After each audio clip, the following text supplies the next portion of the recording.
This video is sponsored by Vernal.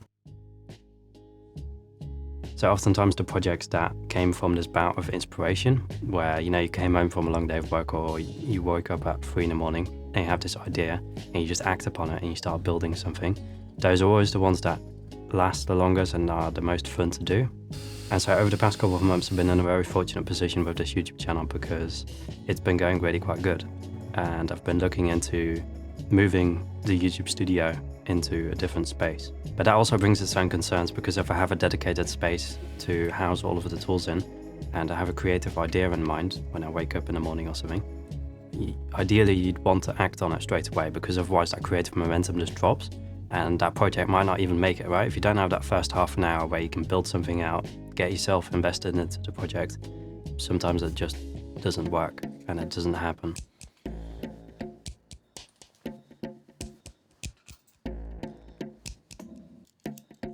Basically, I wanted to create a Fabrication Desk Setup.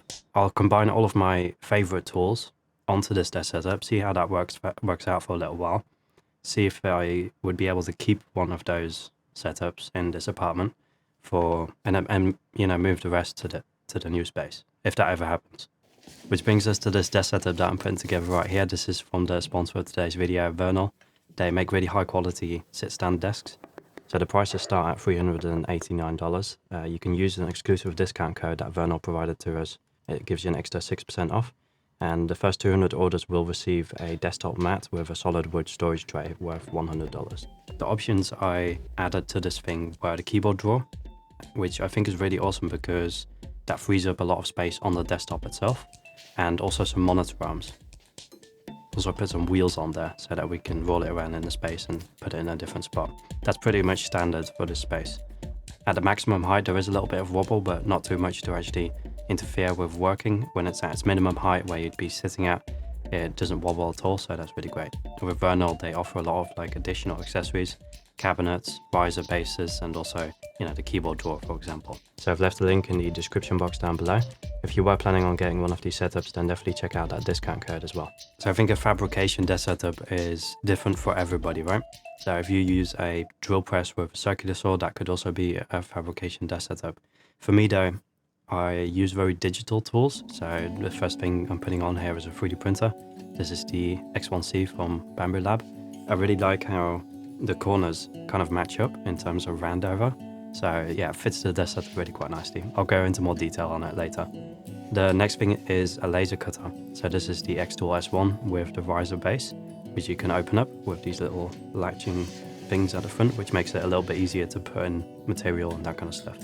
And the reason I have this combo package, let's say, with the laser cutter you can make larger objects with a lot of structural integrity, so out of wood for example, and then you can complement that with 3D printing. And it's becoming kind of a running theme on the channel to use those two tools together. The next thing I put on there was this bit storage panel, and I built this one day for the channel but I never really uploaded the video. And this is on here so that we can connect those two components together, right? So a laser cut sheet of multiplex with a 3D print, still need to bolt it together somehow, put a drill on the setup somewhere as well, and then we have everything nice and organized. And because it's on that monitor arm over there, we can push it into whatever position we want to, and it doesn't take any desk space. On the other monitor arm we have the 3D scanning Lazy Susan, which I'll get into a little later on. But underneath that it has a ring light, so the Elgato ring light, and that's to shine on the really small little work surface that we have. So if we want to put something together, we could do it on the desk setup, but I don't think I should have chosen a little bit larger of a size to do this, but that's the only work surface we really have.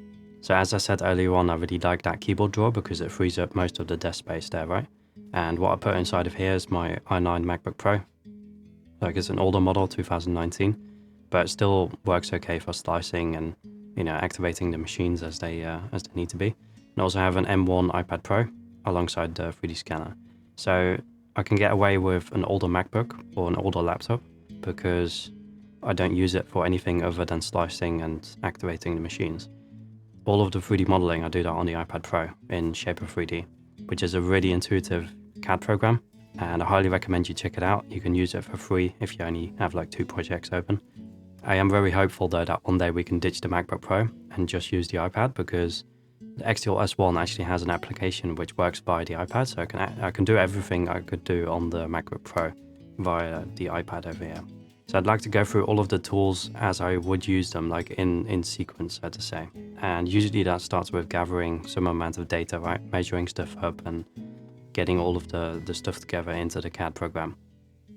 Pretty much every time for every project over the past couple of months, I've been using the 3D scanner over a caliper for that, because it's just so much faster. If you don't know what a 3D scanner is, it's this handheld device. It has a bunch of cameras in there, LiDAR tech in there, and it has lasers as well that somehow measure the distance from the device itself in relation to 3D space. It creates a 3D model, which is one-to-one with the thing that you have in the physical world, so to say. So this is the CRScan Raptor from Creality. They've released two other models, the CRScan Raptor Pro and the CRScan Raptor X. But in general, it's just a really, really awesome device. This is the only 3D scanner I've had though, so take that with a grain of salt. I don't know if other brands like RevoPoint have better scanners, or Einstar, I believe, also has a really awesome scanner. But caliper is still very essential for, just simple projects around the house where you can't reach it with a 3D scanner, for example. So I do have my little toolkit that I built in the previous video on this setup as well. Now, second to gathering all of that data with the 3D scanner, of course, take it to the iPad to be modeled out in shape of 3D. And the iPad that I'm using is the M1. It's an older model, but I have this case around it which I designed myself, and that's a project from I think a couple months ago. It's still working out really great, and it's one of my best projects that I've done so far. Basically, it gives it a bunch of ports and an SSD caddy alongside a CF Express Type B card reader at the side there, so that I could take the pictures from my camera and immediately edit it on there as well. I really would like to make a new version for it with like a switch on there, so that we can turn off the power, because the USB hub actually drains quite a lot of battery at the moment. After we have it all modeled out, we can either go the laser cutting route or the 3D printing route. I'm at home with 3D printing because it's a lot easier, right? You just model something out and then you let the printer do the rest. With laser cutting, it requires a little bit more thought into how you're actually going to be putting it together if you want it to be something three-dimensional. But as a combo package, it's really quite awesome because you can make something out of wood, complement that with the 3D print, right? So in terms of the 3D print, I'm using the X1C. I'm still really happy with it. It's one of the best printers around. I used to print on the A1, and that one was really quite awesome as well. The print quality on those things are absolutely bonkers. They always seem to work. I've never had them fail before.